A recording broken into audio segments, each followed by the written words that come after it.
I'm fine. I'm fine today. Actually, today's it's cool. Yep. Not bad, anyway. Can you introduce yourself and your age, please? My name is William Dean Trammell, otherwise known as Billy. And to you youngsters, it's Dollar Bill. Dollar Bill. I like that. So yeah, I'm 44 years old. Yep. Come from Richmond, California. I live currently in Concord, California. Yeah. And what else you want to know? Okay. So how long have you been homeless, if you don't mind me asking? Seriously, off and on for the last 22 years. Yeah. In 1999, I lost my apartment and lost my will for everything, because I lost my daughter, I lost my old lady. Due to leaning on welfare, at the time it was called AFDC, they were giving us a check once a month for 500 some odd bucks, and that's what we were paying on rent back then. Yeah. And then the old lady got a job working at school, and we did the math, because she was getting paid like 17 bucks an hour for just going to school and learning jobs on training. Yeah. And at the same time, we were having troubles with the county's child care services. Yeah. And I had to go back home because she came home one day with a lump on her head, and the same diaper I put on her that morning. Yeah. And we didn't get her home till the evening. You know what I mean? So it was pretty bad. I had to be at home dad, and she had the job. So that was cool. But we did all the math, and we did all the paperwork to welfare to tell them what's going on. Next month, no check. Yeah. And I've since 1999, I've been couch flying, or surfing. They call it couch surfing. Yeah. I've been to jail a lot. I've been to. I had a job here, a job there, maybe rented a room once or twice. But I can't seem to really get out of the grip of being homeless. Yeah. Also, I got awful used to it. Yeah. What do you think is your biggest struggle? As in, maybe the weather, You're being homeless? Yeah. Biggest struggle being homeless. Okay. I guess the biggest struggle would probably, unless you got, see, every homeless person is different for the most part. Yeah. Because some people still got mom, some people still got the ex or something like that they lean on, for a shower here and there. So I'll probably say one of the main struggles is actually having, besides an address, a legitimate address, is being able to be clean, being able to shower. Being able to keep a job is part of your hygiene, is part of the thing. People do need to shower every day. After a minute, we start stinking. I don't know about y'all. Yeah. But I guess that's probably one of the major struggles besides being broke. Yeah. But it can be the weather too. It depends on where you are. But the side of California is the bomb. Yeah. Really great weather. So I see that you are in a living situation, I believe, with a few people. Yeah. Are those people what you would like to call your family in a way? I'll tell you, there was back in the day, about 2000, something. Yeah. Let's say 04 or 5, 06, there used to be a crew out here, but they weren't really established much. Yeah. But they were kind of a brotherhood, you could say, a crew that could shop, but we weren't like a gang. Yeah. You know what I mean? But we had a neighborhood, and like a brotherhood in a way? Yeah, it was called the Bridge Dogs. Yep. Yeah. And because it's we all lived under the bridges over on North Side Concord. Yeah. And over there you'll see by the dealerships and Arnold Industrial Highway, there are several sets of bridges. Now, before they refaced a lot of them, there was other ones, okay? And we lived underneath all of them, and every other one of us had a dog, because living out in the sticks like that, it's good to have a dog. Yeah. And it's good to have a dog, period, when you're homeless. I gotta say that. That's probably one of the things that really came through. So in a way, no matter what you kind of pick up along the way, growing attached to, I have to say, I love all my bridge dogs. I even got a tattoo, and so do some of my friends. And it was a family situation. I still call some of these people my brothers and sisters. Yep.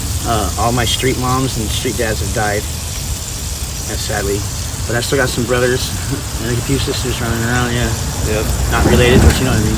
Yeah, I understand. Related by the street. Give me 1 second, please. Yeah, family, yeah. But, yeah. Nobody really hurts you more than the ones that are closest to you.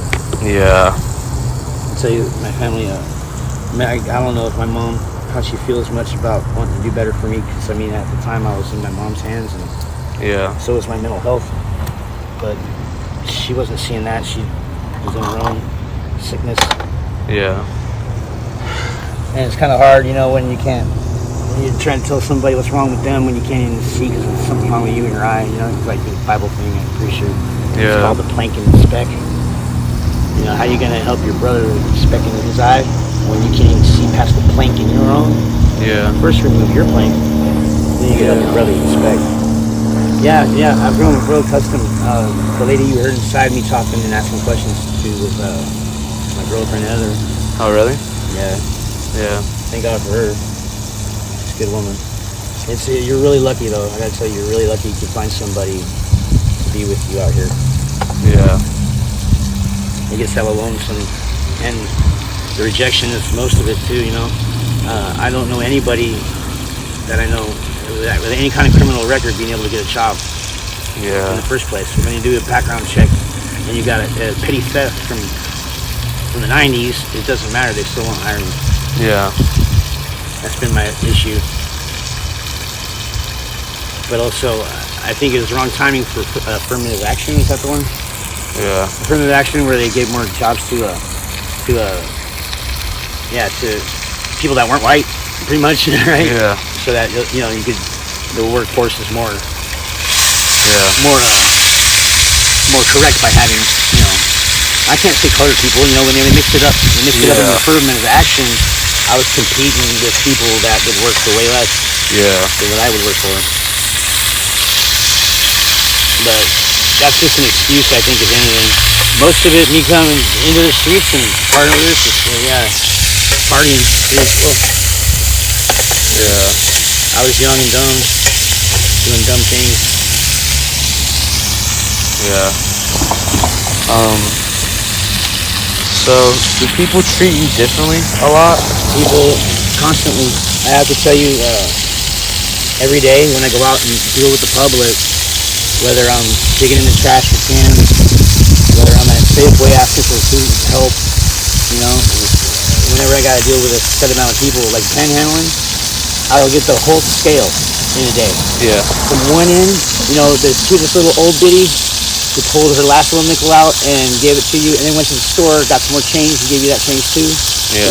I wish I was more, and you're like, thank you, Mr. Lady, for what you can do. Yeah. That's so awesome. It's so sweet. You say your prayers for her and whatnot. Yeah. That's all good and dandy, but when it comes to it, it's just like, right on. That even people that got a cold heart will look at that and say that's sweet, Yeah. But then you get somewhere in the middle where they'll completely flat out ignore you and smack their kid. Yeah. Okay? And then there's the other end.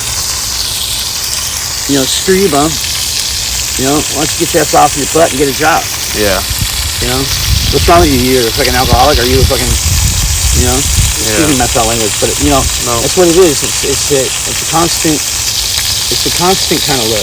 Yeah. And a lot of it's watchful now, because nowadays it's the cell phones everywhere. And I would not be surprised if the cops get so much calls on every little stupid thing a homeless person is doing. Some people walk around like this and call them every few minutes about what this homeless guy's doing. Yeah. What they think is illegal. Oh shit, he jaywalked. Oh. Yeah. Yeah, it was way different. By the police, way different. Yeah. By any vendors, any marketplaces, all the employees, every one of them. Even if they treat you right, even if they're over nice to you, that's still different treatment, bro. And they do that too, just because you're homeless. Yeah. I was in front of I want to put this place on blast too. I really should put this place on blast, but I'm not gonna. There's a spot downtown. It's by Chili's. let's just say they do burgers there. Yep. And I was out front, and I sat down on the concrete because they have a socket there, right? And I'm right there in front of the place, and a little planter in the tree, Yeah. like ready for everybody. You know what I mean? With a socket, and I got electronics, so I'm gonna go plug in, right? Yeah. But the